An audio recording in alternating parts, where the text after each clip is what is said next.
Hey everyone, welcome back to the channel. In today's video, we're going to learn how to sell vertical credit spreads in the ThinkorSwim platform. We're also going to dive into the basics of vertical spreads themselves, things you need to look out for before actually placing the trade, get an idea of when to close them, and we'll also go through analyzing the trade itself to visualize how the trade can play out over time. Now, first diving into the basics of credit spreads, and let's try and break it down as simply as possible, it's important to remember that it is a fairly neutral trade. Now, depending on the side that you sell, whether it be a call spread or a put spread, you will have a slight bias to one direction. If we sell a put spread, we're going to be slightly bullish. If we decide to sell a call spread, well, then we're slightly bearish. However, we're mainly trying to put time and volatility on our side. That's how we're going to make money on this trade. Time passing and volatility decreasing.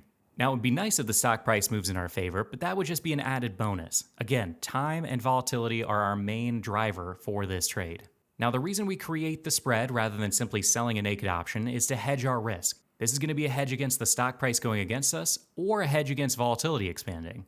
By hedging ourselves, we also reduce the amount of buying power we have to tie up for a given trade.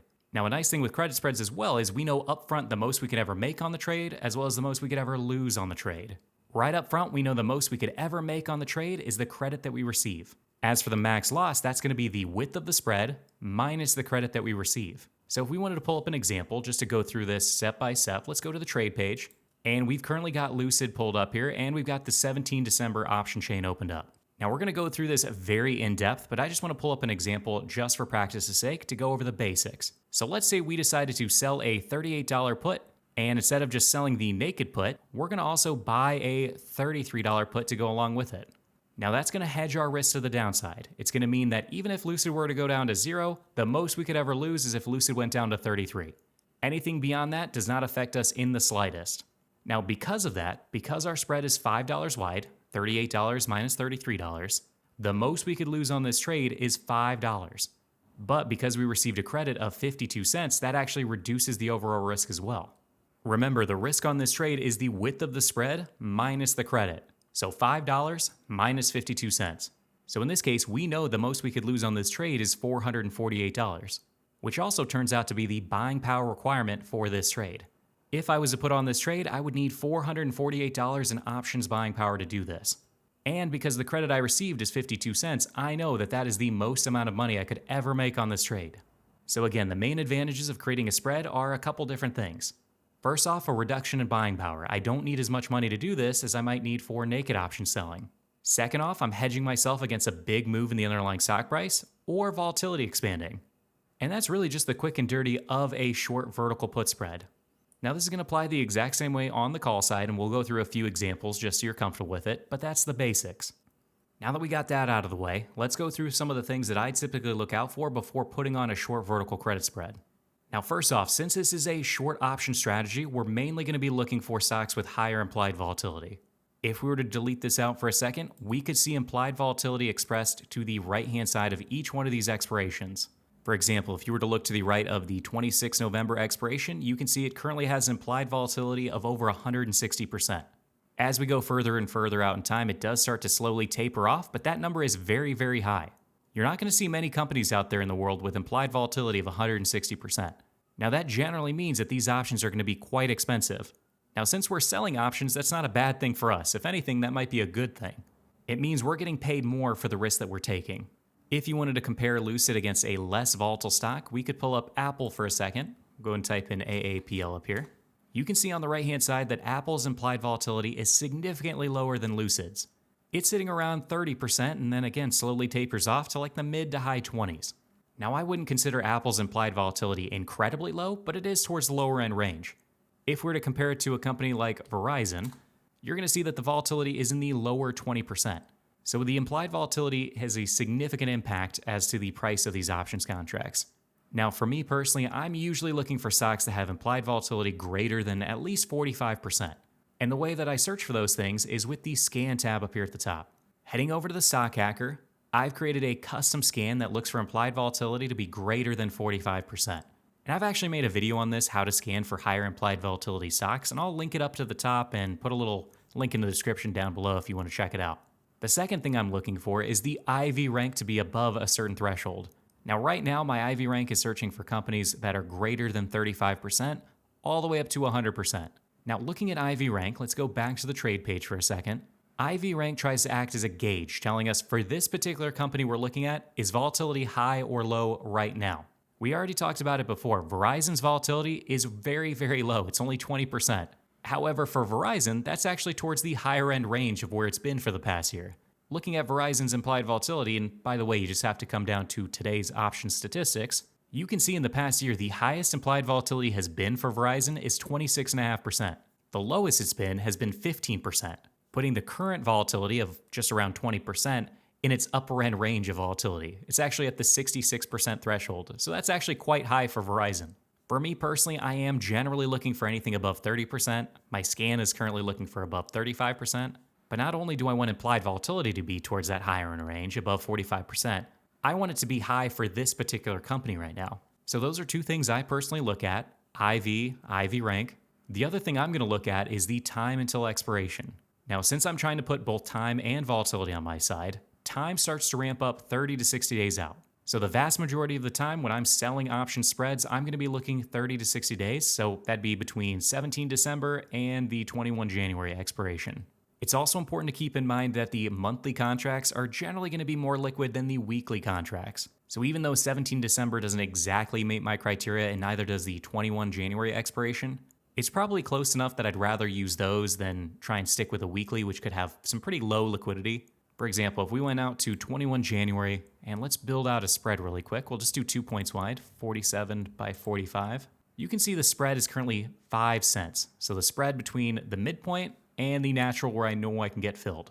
If I were to go to a weekly option, let's say the 23 December, and do the exact same trade, 47 by 45, you can see the spread is like 70 cents wide. And for this trade, somehow I'm not even getting paid for it. It's actually acting as a debit right now because of that $45 put that I'm buying. So this is why a lot of the times you are going to stick to those monthly contracts, unless it's a stock like Apple or Palantir, AMD. Those stocks are liquid enough where you're not going to have any worries getting in or out even on the weeklies. But for a lot of stocks out there, you are going to have to stick to the monthly contracts. So those are three big things. We talked about implied volatility, IV rank, and the days until expiration, 30 to 60 days. Now the next thing I'm going to look for is a certain probability range. So I'm typically selling 70% probability options. And since Verizon doesn't meet our criteria, let's come up here to the scan tab, and we'll just hit scan and use one of the stocks that pop up here. We can see here that First Solar meets our criteria, so let's go ahead and use that guy as an example. Go back to the trade page and type in FSLR here to bring up First Solar. We can now see the option chain down below, and we can see the options contracts do have implied volatility greater than 45%, and the implied volatility is currently sitting at 46%. So volatility-wise, it does meet our criteria, and since we want to typically trade 30 to 60 days out, we'll go ahead and use the 21 Januaries as an example for this trade.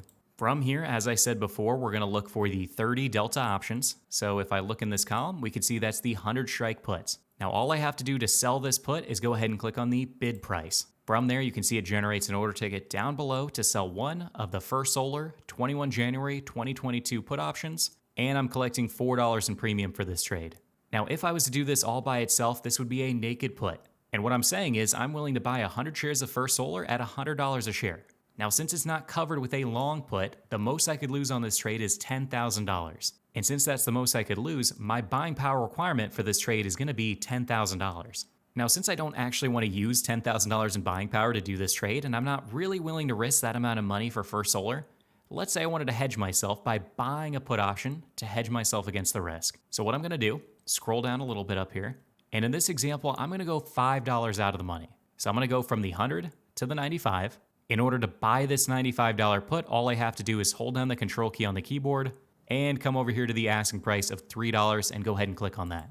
From there, you can see that it then creates a vertical put spread down below. I'm selling one of the $100 puts while simultaneously buying one of the $95 puts. And in total, I'm pulling in $149 in premium, or $1.49. Now, since I received $149 in premium, I know that's the most I could make on this trade.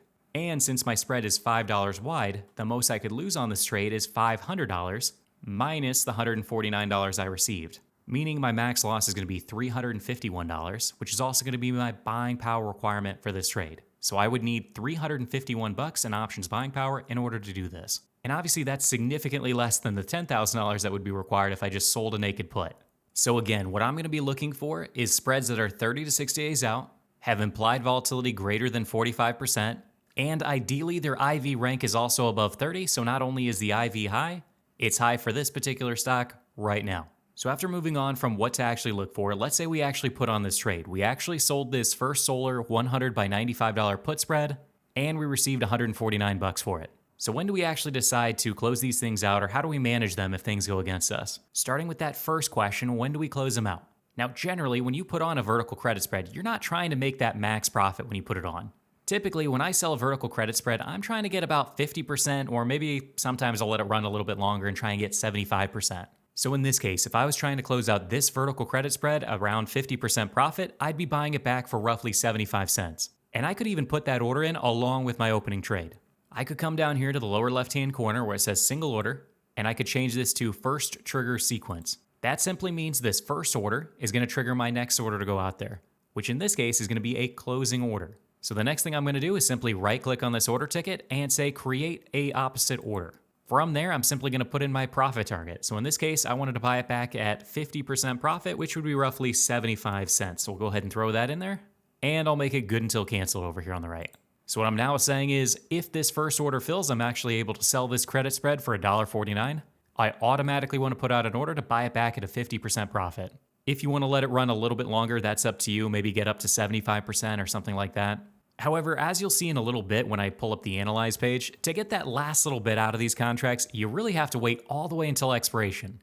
And at a certain point, it just doesn't become worth it. Should I really tie up, let's say, $400 in buying power in order to make another $1 on this trade? Doesn't really make sense in that case. At that point, I'm risking $400 to make an extra $100, and maybe I'm tying up that money that I could use for something else for another 2 weeks in time. So generally, I'm typically closing out my vertical spreads around 50 to 75% profit. I almost never let them go on longer than that.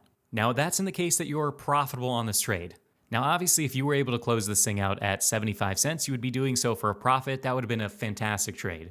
But on the other side of things, if things start to go against you, I will say there's not a whole lot you can do.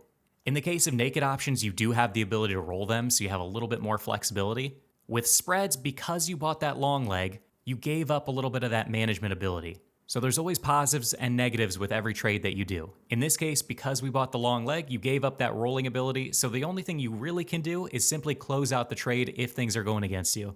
If you meet a threshold at which you're saying, man, I want to cut my losses, I want to get out of this thing, you simply put in an order to close it out. Some people will tell you you can roll them. With vertical spreads, really that's not a possibility. You're not really going to be able to roll them down and out like you would with a short naked option. So I do want to make that clear from the very beginning. There's not a whole lot of management available to this if things go against you.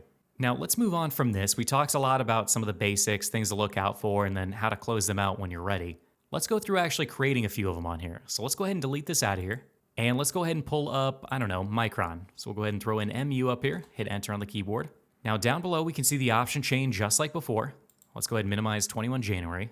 On the right-hand side, we can see the implied volatility for each one of these expirations. And we can see Micron, for the most part, does meet our criteria. It's roughly above 45% implied volatility.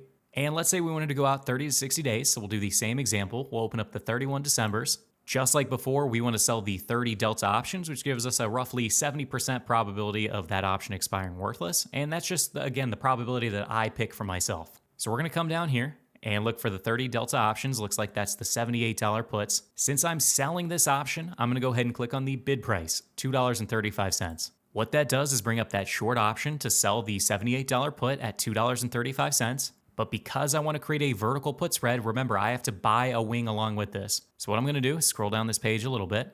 I typically like to go $5 out. So what I'm going to do is find the $73 put.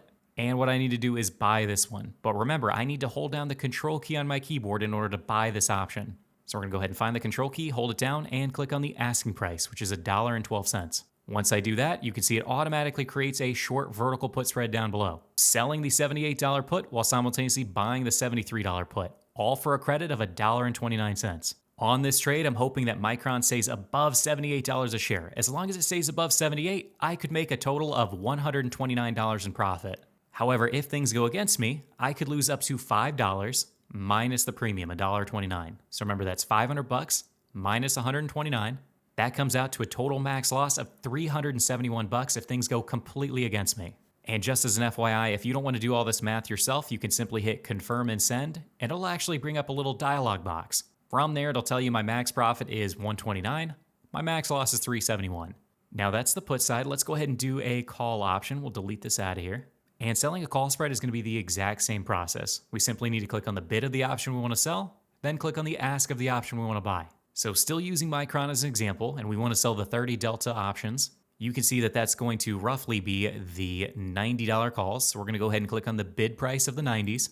Then we're going to scroll down, hold down the control key, and click on the ask of the 95s. Just like before, it creates a vertical call spread down below. I'm selling one of the 90s while simultaneously buying one of the 95s. My max profit in this trade is only 88 cents. And my max loss is going to be $412. So the worst case scenario, I lose 412 bucks. My max profit's 88 cents. Again, we hit confirm and send, and it'll tell us that information right here.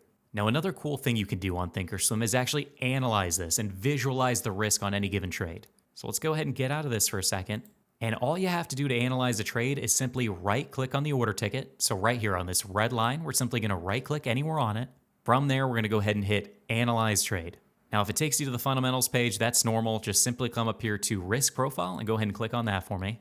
And now up here at the top, we can see a visualization of exactly how we're going to make or lose money on this trade. Now, it's kind of in a weird spot, so we're going to go ahead and drag it on over to kind of center it up and maybe zoom out just a little bit. And if you're not familiar with this page, it can be a little bit confusing. But what I will say is this blue line is the date of expiration line, whereas this purple line is today. So we can see right up here at the top where this blue line plateaus, that is our max profit on this trade. Which remember, our max profit is if Micron stays below $90. So we can see the plateau on that blue line ends right here at 90 bucks. That's when we start to actually lose money as things go against us, as Micron starts to go up in value. Eventually, if Micron goes up too far and eventually beyond 95, that's where we take our max loss of 412 bucks. So if we look down at the price, we currently have our mouse at $95.91 a share. If Micron is at that value on the date of expiration, we will be out $412. We can see that in the lower left-hand corner. However, if you look at the purple line, if that were to happen today, November 21st, we would only be down 164 bucks. And that's because time and volatility are still left in those contracts as of today. However, as time passes, you're going to see that purple line slowly creep up to match the blue line. Now, to change time on this page, you simply need to come down here to the calendar icon and start hitting the little plus sign here, and you can move forward in time. We could also simply click on the calendar itself and then pick a date. Let's say we wanted to pretend it's December 22nd. We'll go ahead and click on that. And now you can see exactly how much we'd be up or down on December 22nd if the stock was at a certain price. So let's say Micron stayed exactly where it's at, $83 a share. If we came up here to the yellow line, put our mouse there, we could see that on December 22nd, if Micron didn't move a single penny, we would be up $52.43 on this trade. Now we could also price in volatility decreasing as well. So let's come down here to the little gear icon.